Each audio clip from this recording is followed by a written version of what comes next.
ফুটবলৰ পথাৰত ৭০ ওপৰৰ ককা চিপাজৰ ককাসকল দুটাৰ দলৰ মাজত ফুটবল প্ৰতিযোগিতা আৰু তীব্ৰ উত্তেজনাৰ মাজেৰে অনুষ্ঠিত হ'ল ফুটবল খেলখন চুৰিয়া পিন্ধিয়ে ককা নামিল ফুটবল খেলত ভোগালী বিহুৰ দিনা এই আকৰ্ষণীয় প্ৰতিযোগিতা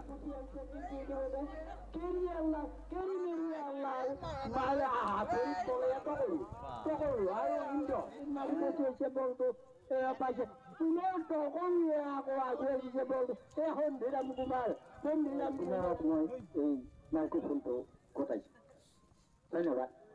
এয়া বল সুন্দর তীব্র এয়া হানে হানে হাতে বল এয়া তো গোল গোল গোল গোল নহল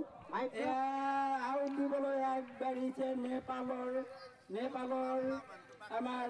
সুন্দৰ খেলুৱৈ এয়া তীব্ৰ গতিত বলটো মাৰিছিলে কিন্তু ইতিমধ্যে বলটো আউট দিবলৈ গৈছে এয়া জয়মতী